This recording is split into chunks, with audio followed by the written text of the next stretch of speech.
There are stories that do not begin with words, but with the stillness of forgotten things, like a whisper from the past, calling us amid the clamor of life. Is true strength found in dazzling brilliance, or in the hidden corners we never notice? On a quiet afternoon, in Donald Trump's room of power, a small secret awoke. Barron, the young man with bright, curious eyes, reached out to touch an old, tattered Bible, worn and adrift in a world of luxury. Its fragile pages rustled beneath his hand as if telling a story the world had never heard. Is it merely an inanimate object left behind by time, or is it a key that unlocks hidden lives, secrets about the man everyone thinks they know so well? In Donald Trump's sprawling office, the fading afternoon sunlight filtered through thick curtains, casting a warm orange-gold hue on the gleaming wooden floor. The walls were adorned with expensive oil paintings and framed photographs of him shaking hands with famous figures, all exuding an unquestionable aura of power. Barron Trump, only 18 years old, tall and lanky with unruly blonde hair, was wandering through the vast mansion he had known since childhood. But today he did not know what he was searching for. Perhaps it was a distraction, perhaps the answer to the chaotic thoughts in his mind. His father, Donald Trump, had once again become the center of global attention after his recent election victory, and the invisible pressure of the Trump name seemed to weigh increasingly heavily on Barron's shoulders, though he never spoke of it. He paused in front of the oak door leading to his father's office, a place he seldom entered, not because it was forbidden, but because it always evoked a sense of distance. That office was Donald Trump's domain. Walls paneled in deep red wood, bookshelves filled with memoirs no one had ever read, and a large mirror-like desk where his father often sat, resting his chin in his hand, his cold eyes fixed on the computer screen. Barron sighed and pushed the door open without knocking. He told himself he merely wanted to look around, but deep down, he knew he was searching for something greater, a thread that could connect him to the father who was both so familiar and yet so alien. On the desk, amidst a pile of papers and a cup of long, cold coffee, one small object stood out: an old, worn Bible with a leather cover, blackened and tattered to the point of nearly falling apart, its faded golden trim reminiscent of distant memories. It lay there, silent, adrift amidst an atmosphere of luxury and power. Barron frowned, stepped forward, and reached out to touch the book. His long fingers trembled, not from the cold, but from a strange feeling, as if he were touching something that did not belong to him, yet was of great importance. He opened to the first page. The paper was so thin it was nearly torn, and a faint scent of dust wafted up. "Whose is this?" he murmured, his eyes fixed on the faded, handwritten inscription. "Mary A. McLeod, 1942. Grandmother, the woman he had known only through a few passing stories. He heard familiar footsteps, heavy and decisive, from the hallway. Donald Trump entered, his dark blue suit slightly wrinkled at the sleeves, his blonde hair with hints of silver tousled lightly by the breeze. He paused, his sharp eyes scanning the room, then settling on his youngest son holding the Bible. "What are you doing here, Barron?" His voice was deep, not harsh, yet it startled him. "I was just looking around," Barron replied, still holding the book, his eyes not daring to meet his father's. "What about this book? Is it Grandma's?" Donald did not answer immediately. He stepped forward, pulled out a leather upholstered chair, and sat down with a soft, breathy sigh, a sound that was rare to Barron. "Yes, it belonged to your mother," he said, his voice lower than usual, as if drawing a memory from the depths of his heart. "She gave it to me long ago, when I was even younger than you are now." Barron looked up, curious. "Why do you keep it here? I mean, it looks so old. It doesn't really fit in with this place." He gestured around the room where everything was shiny and modern, like a symbol of the success that Donald always flaunted. Donald let out a dry laugh, but his eyes held a hint of sadness. "Do you think everything I own has to be new, has to be flashy? This book is more important than anything in this room, Barron. It's not meant for display, but to be kept." Barron frowned, placing the Bible down on the desk, his tone a bit defiant. "I don't get it. You always talk about victory, about doing big things, making money, power. Now you're saying this is more important? An old book that you probably never even opened?" Donald tilted his head, looking at his son with eyes that were both surprised and irritated. You think I never open it? What do you know about me? You see me on TV, you see me yelling into a microphone, you see me signing contracts, but have you ever asked what I had to go through to get here? Barron straightened up, feeling as though he was backed into a corner. He rested his hands on the desk, his voice rising slightly. But I see you always seem fine. You never say anything. Mom always tells happy stories, but you just tell me I have to be strong, to be good, to be better than others. Now, you talk about this as if it saves you or something. I just don't understand. Donald tapped his fingers on the desk, the click-click sound resounding steadily as if he were holding back his frustration. But when he spoke, his voice was strangely calm. You don't understand because I don't want you to have to understand, Barron. Did you think I was a money-making machine with no heart and no brain? I don't want you to see the moments when I sit alone, not knowing what tomorrow will bring. But this Bible, he pointed at it, his finger trembling slightly. It stayed with me through days you can't even imagine. Days when everything fell apart. Banks hounding me for debts, the press calling me a failure, partners turning their backs. Do you think this desk, this room, just appeared out of nowhere? No, kid. I keep this Bible not for the sake of prayer, but as a reminder that failure is not the end. Barron fell silent, his eyes blinking slowly. He had never imagined that his father, the man who always appeared with a victorious smile and a firm handshake, could ever be like this. So, do you actually read it? He asked in a quieter voice, as if afraid to shatter something fragile. Donald nodded, gently stroking the cover of the book. I read it, and sometimes even just holding it is enough. Your grandmother, yes, your grandmother believed in it. She said, Donald, when you lose your way, open this book. It may not always give you immediate answers, but it will give you the strength to carry on. I didn't believe her at first, but life taught me that she was right. Barron sat down in the chair across from him, propping his chin on his hand, his eyes fixed on his father. But you're not the kind of person who needs to rely on anything. I always thought you did everything on your own. Then Donald smiled lightly, a smile devoid of any arrogance. You're mistaken, Barron. No one can do it all on their own. I might be able to shout to the whole world that I'm strong, but true strength isn't about never falling.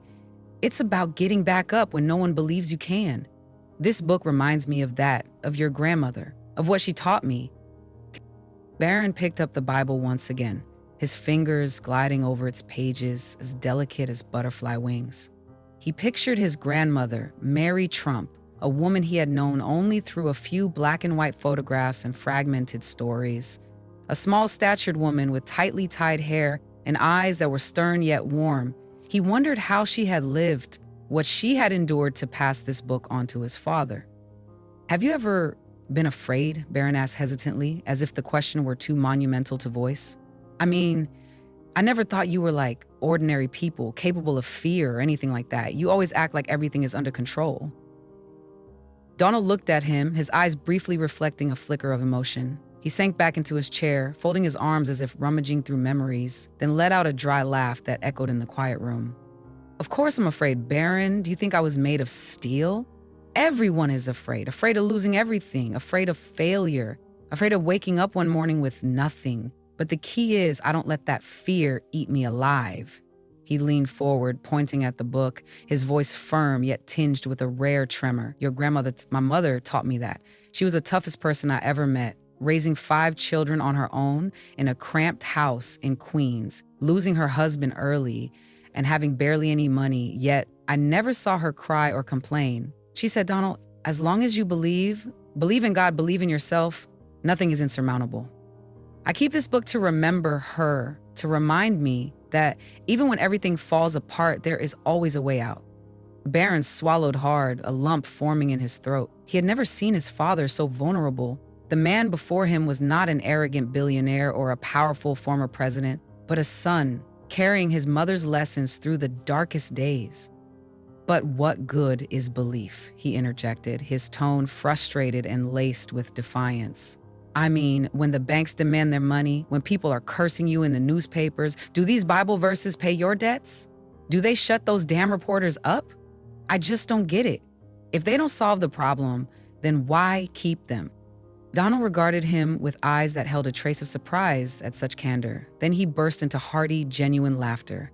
You're right, kid. These words don't pay my debts, nor do they silence those damn reporters. I've thought the same, sitting there, slamming my hand on the table and cursing, thinking, what the hell is this? Why is life so messed up? But then he paused, taking a deep breath, his voice lowering as he recounted a painful memory. There was a time back in the 90s when I nearly lost everything. The banks stopped lending, my partners ran away like rats, and the newspapers were running headlines every day like Donald Trump is finished. I sat alone in my apartment, staring at piles of bills stacked up to the ceiling, thinking, that's it, it's over. Then, with nothing left to lose, I picked up this book, just opened it and read, trust in the Lord with all your heart and lean not on your own understanding. At that moment, I laughed scornfully, thinking, what the hell should I believe in now? But then it hit me like a slap in the face, saying, you don't have to understand everything, just don't give up. And I didn't give up. What about you, Barron? Donald suddenly asked, his tone sharp. Are you ever afraid, or do you think you must always be strong because you're my son? The question hit him like a punch. Barron hesitated, his hand clutching the Bible so tightly that his knuckles turned white. I don't know. I don't want to disappoint you, Dad, but sometimes I don't even know what I'm doing or what I want. People look at me and think I must be just like you, but I'm not sure I can manage that. Donald leaned forward, his eyes serious but not cold. You don't have to be like me, Barron. I don't want you to become a copy of anyone, but you must find something that helps you stand firm. Just as this Bible does for me, not to lean on, but to remind you that you're stronger than you think. Donald sighed, leaning back in his chair, his hands clasped together, his eyes looking out the window as if recalling a long life. I'm not a superhero, Barron. I'm just good at hiding it. You think I'm strong because I never share these things with anyone, not even your mother or your siblings. But everyone needs something to cling to when life knocks them down. For me, it's this book. Not because it's magical, but because it belonged to my mother. She used to sit by the kitchen table, sewing as she read these passages to me, telling me, don't let anyone say you can't do it. Donald, you decide your limits. I keep it to remember her, to remember that strength isn't about never falling, but about knowing how to get back up, even if it means crawling. Barron bowed his head, his fingers running through his hair as he tried to digest everything his father had just said. For the first time, he saw his father not as the invincible man he had once idolized, but as a man who had fallen, who had been afraid, who had cursed life, and yet still got back up. He patted him on the shoulder once more, then stepped out of the room, leaving Barron sitting there clutching the Bible tightly, his heart full of questions about his father, about his grandmother, about the days he had never known, and about himself in the days to come. Barron sat there, alone in the vast office that now lay silent like an old church. The afternoon sunlight had faded, leaving only feeble beams sliding along the edge of the desk, shining on the Bible that still lay in his hands. He didn't open it immediately, not because he didn't want to, but because it felt too heavy. Not in the weight of its leather and paper, but in the weight of its stories, its scars, and the hopes it carried. His fingers glided over the worn cover, brushing against the faded inscription of his grandmother, Mary A. McLeod, 1942. As if he could feel the warmth of the woman he had never met, the one who had laid the foundation for his father's strength, and perhaps for his own as well. He thought about his father, Donald Trump, the man whom the entire world viewed through the lens of power, money, and resounding accolades. But now, in Barron's eyes, he was no longer the invincible bronze statue. He was a man who had once sat in the dark, trembling as he held this book, who had doubted everything, yet never let go. And that made him wonder, if his father, with all he had achieved, still needed something to hold on to, then what would he, a mere 18-year-old kid, uncertain of where life would lead him, find to keep himself steady? Barron stood up and slowly walked out of the room, the Bible still in his hands. The oak door closed behind him with a soft click, as if sealing off a chapter of life he had never known until today. But as he walked down the long corridor, the wall sconces casting his shadow on the floor, he felt something different in his heart. Not certainty, not a clear answer, but a small, fragile yet persistent ray of light. It was just as his father had said, hope, not the glamorous kind of hope from the movies where everything is naturally perfect, but a more practical hope, the kind of hope that makes you grit your teeth and stand up even when your legs tremble, your eyes sting, and your heart still harbors doubts. Barron smiled gently for the first time that day, and then walked away, carrying the book and an unanswered question. Could he transform doubt into hope, just as his father and grandmother had? The answer, perhaps, would come in its own time, not today, but surely on some future day. Strength is not an impregnable mountain, but the silent wind that blows through the cracks of ruin. The true value of a person is not measured by dazzling victories or an invincible facade, but by the ability to find hope and support in the most fragile moments. The old Bible, a relic that might seem forgotten, became a symbol of quiet, unostentatious faith, helping Donald Trump overcome doubt and failure, while also planting in Barron's heart a question about himself. What do you think of this story? Share your thoughts with us. And don't forget to subscribe to our channel so you won't miss the next captivating story.